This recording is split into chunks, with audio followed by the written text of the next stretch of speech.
Hello everybody, hope you're doing okay. Now, the list of the UK's fastest and slowest park runs. I haven't done an update for a while, so I thought it's about time, especially as a lot of people have been asking. This time we've got 835 different courses listed. So let's crack on by first looking at the fastest 6, go into the slowest 5, some general chat around how they were worked out, and then some general observations. I will put the full list at the end of this video and provide a link where you can also go and view them as well. Okay, the 6th fastest is Belfast Victoria around Victoria Park in Belfast. I thought I'd do a top 6 because this one is particularly poignant because both the fastest ever male and female parkrun times were set here. Nick Griggs did a 13:44 and Kieran McGeehan did a 15:13. Now, as you can see, it's a very flat course, very picturesque course. I think I've never been to this one, but you can see they've got some wide paths here. So although it's sort of a bit congested at the start, it soon spreads out, and you can see here that they would accommodate quite a lot of runners there, and you could probably get about 5 abreast there if you really had to, couldn't you? So you get some very long sweeping straights here, so it's very easy to see how this one was fast for sure. And this is just coming into the end of the course here, this little kid just finishing it. Okay, next up we've got Bromley in South London. Now this was an interesting one, a new change for this year. I've actually managed to incorporate some courses which have different courses throughout the year. And this one's quite poignant because in the winter, well notionally the winter, they do a 3-lap all-tarmac course, and that's Chloe Harmond, who is footage I borrowed on this video. And so in the winter, this one interestingly is a lot faster than the one in the summer, which is same part, but they do go onto the grass a bit, and basically it's just a bit slower. But I think that maybe that's just to sort of make it a bit more interesting in the summer.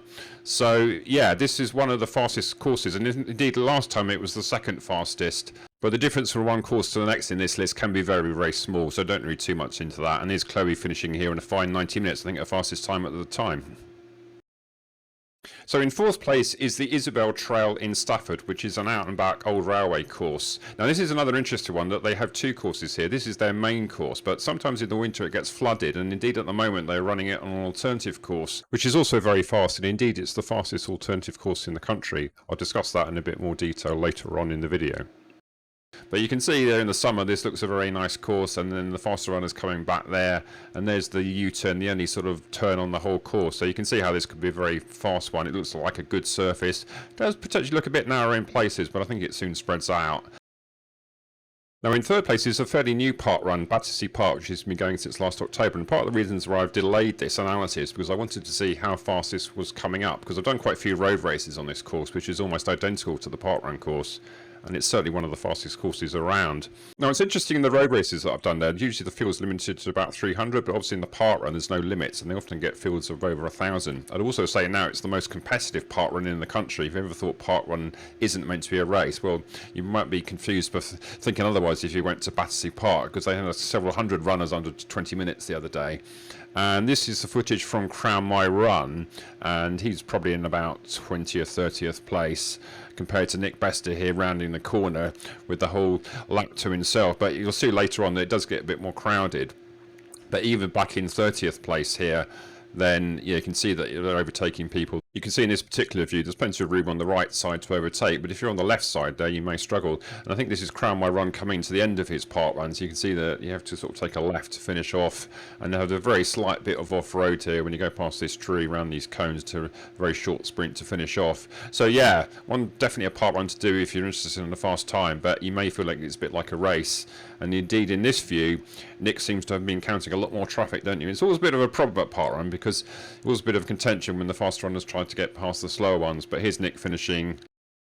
Now in 2nd place is Walsall Arboretum in the Midlands, which is another 3-lap all-tarmac course. Thanks to John Broom, my friend from the 2 Running Brooms, for this footage. He ran this one last summer, and it was just after he'd broken 20 minutes for the first time in some years, and he also managed to repeat the trick on this one, so it's clearly a fast course. He did say it was slightly up and down, although it's predominantly flat, but I think sometimes that does actually help, because sometimes you can recover a bit on this very slight downhill and break up the rhythm a bit on the uphill. Just makes a bit of a change mentally. I think it helps as well. And you can see it's quite a wide path. I think after a potentially sort of narrow start, it soon clears out, so you've got plenty of room to get around. And here's John on the first lap looking good. You can see why he broke 20 minutes in this. And here I think is the end of the first lap, and then we'll quickly pan now to a view of John coming in for his final sprint at the same place. So retaining its crown as the fastest park run in the UK is Pegwell Bay in Kent. Now It's a bit of a caveat, this one, because it isn't really the fastest in the general scheme of things, because it's a bit short. And the opinion goes that it's barely 3 miles, if that. Now, the history of it was originally a 2-lap course with an extra bit to make it up to 5k, and there were some works going on that basically couldn't allow them to use that extra bit again. So with the agreement of parkrun at the time, they just kept it at 2 laps. So unfortunately just meant it was a bit short. Now, although it's predominantly flat, there's basically half the loop. It's a 2-lap course. Half of it is like this, sort of like a hard compacted trail surface, which can get a bit wet in the winter, and the rest of it, we're just coming on to the end of the first lap here, is on a tarmac surface, which I think has only been put down in the last couple of years, so that has certainly increased its potential as a fast course anyway. So I think in a sort of summer's day when it's dry, this would be quite a fast course for a 3-mile time trial, as it were, which obviously is going to help your 5k time considerably. So I think if you did a 5k time here, you need to take it with a pinch of salt. And we're just coming into the end of the finish now of the second lap there. It's obviously quite wet this day, wasn't it? And yeah, that's the end of the 2 laps. Okay, so moving on to the slowest 5, and spoiler alert, the same slowest 5, the exact same slowest 5 as well last time. There's only a slight juggling in positions 3 and 4, but this is Mount Edgcumbe, which was the 5th slowest last time and still is the 5th slowest.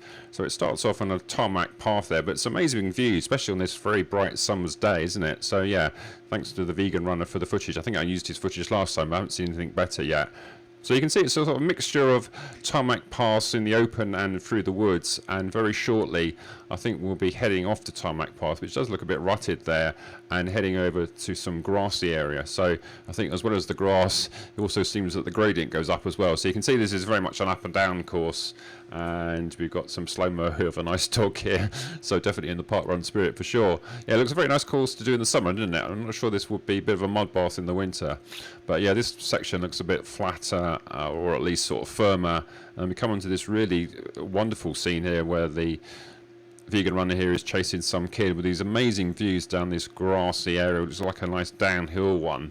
So yeah, some amazing views here for sure. So, but you can see just by the fact that they seem to be going up or down all the time, how this is going to be a slow one, and the finish we're about to come up to right outside the stately home here. So yeah, nice one for sure.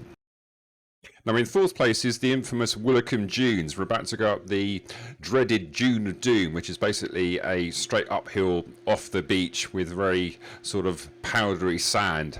Now interestingly, this course used to be the very slowest when I first did this, then it was the 2nd slowest, then the 3rd slowest, and now it's the 4th slowest. I think that's partly because of the juggling of the stats, but I was thinking also if you look back down there, that sort of area of vast sand, that can be not too bad I think if the conditions are okay. But then you've got to contend with these sort of sandy paths here. So I think it's a course that very much you may need to learn and know when you need to push and when you don't. But certainly one of the toughest ones for sure.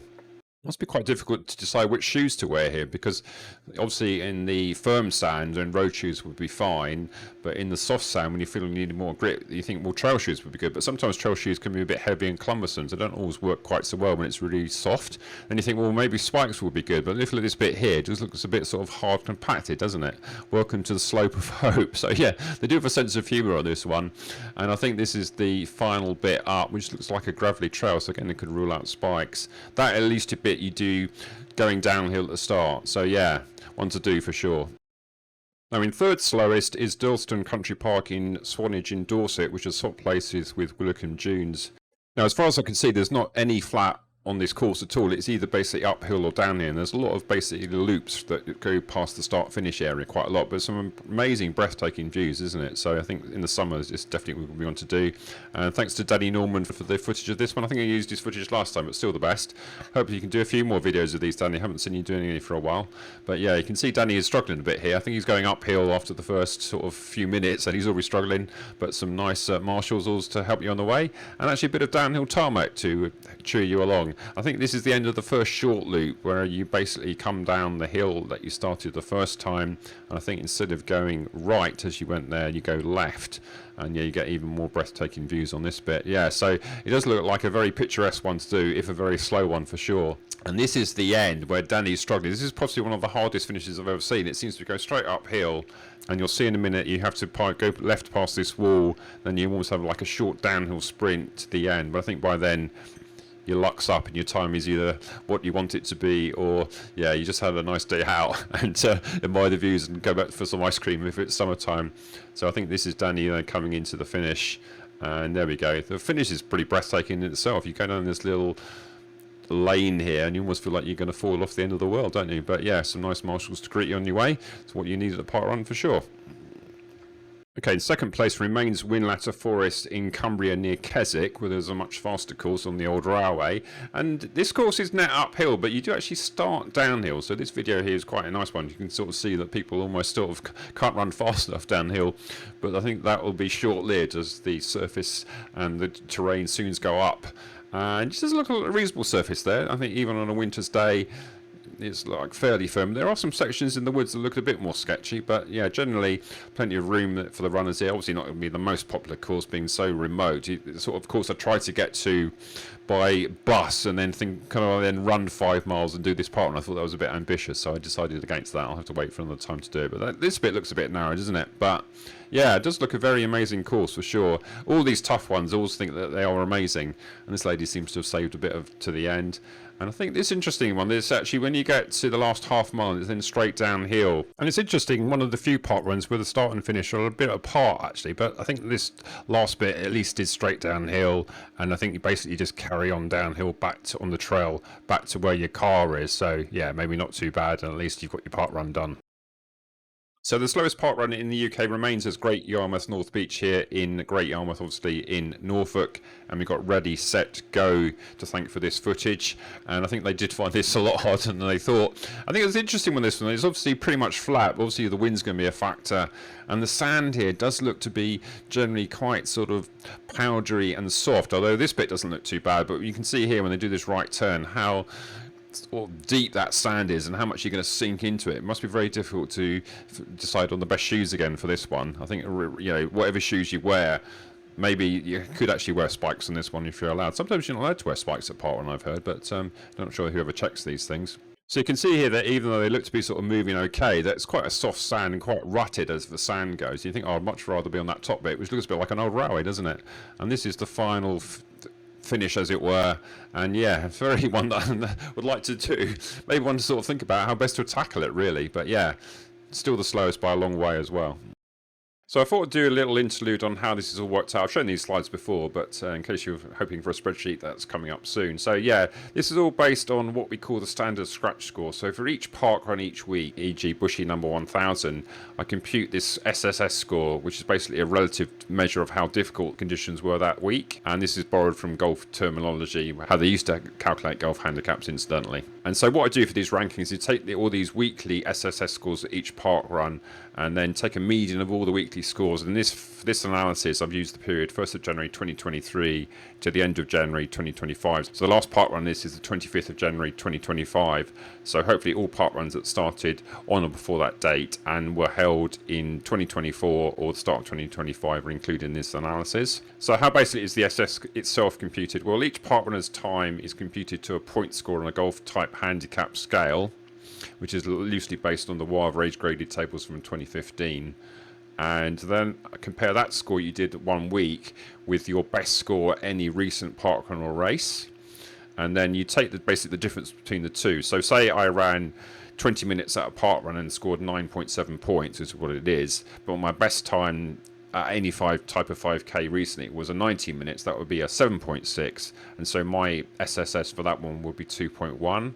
So basically do that for all the people in the park run or a race, depending on what it is, and then I'm going to take a median of them with some filtering, and that gives you the SSS score for that park run on that day. So notionally a score of 0 means it's ideal conditions, everybody could do a PB, through to now a maximum of 12, where it would be very tough indeed. Now you can in theory have a negative score, but it's unlikely. But sometimes if you go on a very, very fast road race course and everyone's really in top tape shape and really going for it, it could possibly be negative. But it's rare, to say the least, especially in the park run. Now, typically the fastest park runs have an SSS of about 1. Indeed, Pegwell Bay is 0.8 and Battersea Park 1.2. And a typical score is 2. Now, it's interesting to say at Battersea Park, I think the SSS there was about 1.2.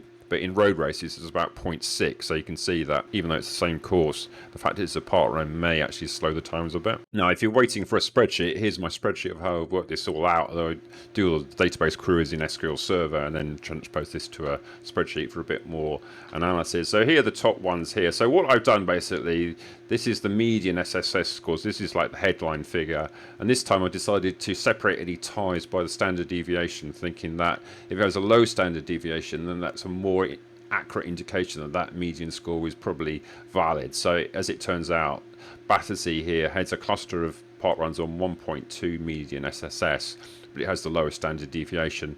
Now that could partly be because it hasn't had many parkruns yet. This column here is how many parkruns happened in the period, but I thought that was a reasonable estimation of trying to separate them. I did think about just doing it on ties, but I think people like to have a view of which one is the 51st and which one is the 222nd, etc, etc, etc. So that's what I've done. The other ones in the top 10 after the ones I've showed were Widnes, Elder Park in Scotland, Aberbeck, which has been in the top 5 before, an old railway course. Now Marine Parade is an interesting one because like Isabel Trail and Bromley, it has different courses. Now for most of the year, other than the July and August summer months, it's on the promenade. But in July and August, because it gets a bit crowded on the prom, they go onto a all sandy course alongside the prom. And if I then filter on the other version of the course, you can see what the difference is. So that the summer course on the sand is a lowly 798th. It's almost at the bottom.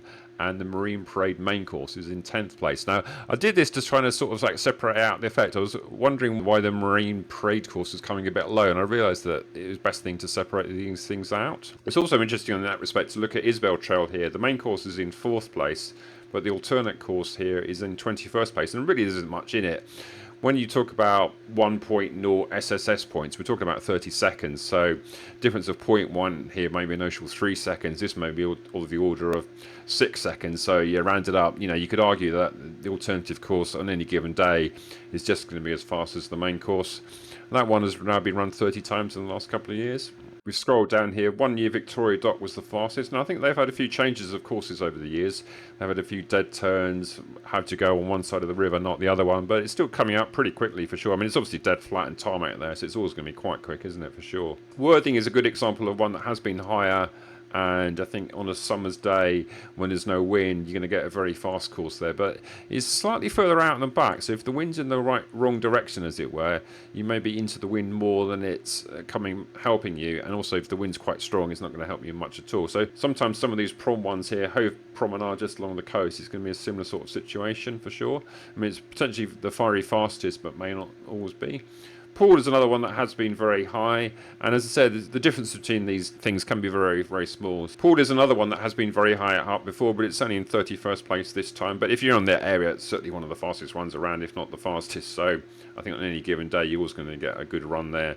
And even in theory here, it may only be 10 seconds slower. I mean, if you go back to Pegwell Bay, it's only at 0.8, so it's only notionally about 5 or 6 seconds slower than the last one. But despite the fact it's about 100 metres short, so it's interesting in that in itself. So if it was a real 5k, it probably would be about 300th, I would say. Scrolling down, we've got Bushy Park in 75th.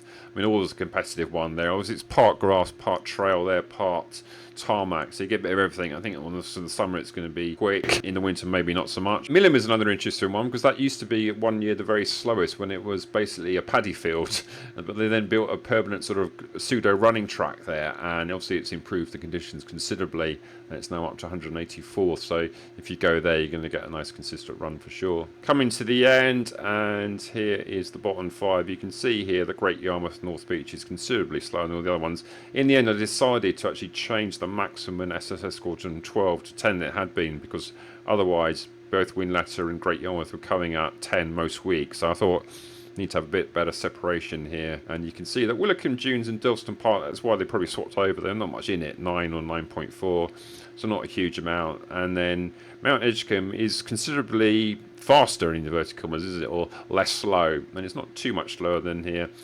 Haffen, Philly, Cheltenham. Greendale Farm Shop is a new one, and I think at the moment it's been run on grass there, which is very muddy, so that one may well improve, but I can only obviously go on the data I've got in front of me.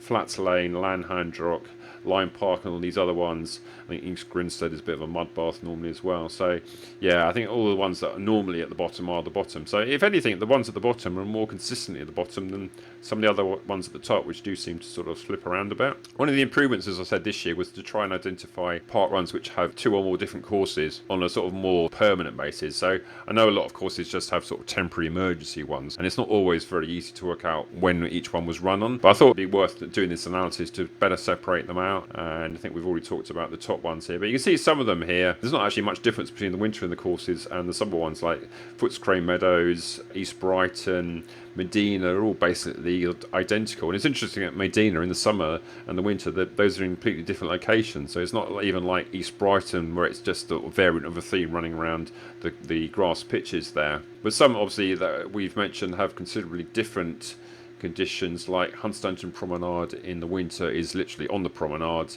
and that's 323rd. I think that may well be low because it gets quite windy there. I did it one day and I thought it was quite a fast course. I ran quite well. It must have felt good. There wasn't too much wind, but I could see the wind could blow up. But I think what they do in the summer is they move off the prom and go sort of above it, which is more like a multi-terrain, a bit more hilly, and you can see that's considerably slower. Noblies is another one. That's the one in the Isle of Man, and now that often has to change in the summer for the TT races and some other festival, I think. So you can see here that the main course in Noblies is still a very tough one though, 716th with a SSS of 4, but the alternative one is even tougher at 4.5. But yeah, if you're there in the summer, then you may get one or the other depending on what time you're there. Jersey Farm looks like if you want your J, it's a bit easier in the summer, but not by much. It's still quite a tough one at 467, 2.9 SSS. In the winter, it goes down to 4. There were some ones which are more difficult to sort of judge. I mean, Cheltenham seems to keep changing courses. I think they've just got a new winter course. I think what they do at Cheltenham is common elsewhere. They try and go on more sort of hard, compacted courses in the winter, or at least ones which don't go through too much mud. You can see here that the winter courses at Cheltenham are noticeably quicker than the summer ones. Oh, not by a huge amount. Brockenhurst is another interesting one that I've done. I've done the winter course in Wilvey Enclosure, which is basically a forest trail course, quite an interesting course, though they're quite tough, although it does come out at 2.4. But interestingly, it's actually faster, in inverted commas, than their summer course, which is laps around their grass playing field. So interesting how what appears to be a slower course may not necessarily be. So I hope you enjoyed the 2025 update to the list of UK's fastest and slowest parkruns. It's using the data and algorithms from Power of 10 and Run Brit rankings that I help to currently run. So what do you think about the list? Are the ones that you've done that were there or thereabouts, depending on what you think? Obviously, bear in mind, these are meant to be average conditions. So some days you may turn up for a parkrun and feel really good, go really hard, and conditions were good.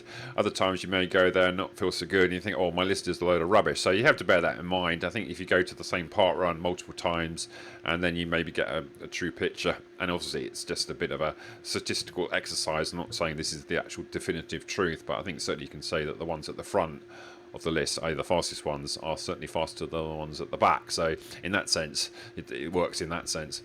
So anyway, I hope you found this interesting. Like and subscribe and all that, and see you next one then. Bye. Okay, Daisy has now moved and she's now here. You just about make out her head. Daisy's getting old. She will be 18th in the summer. We're hoping she makes it.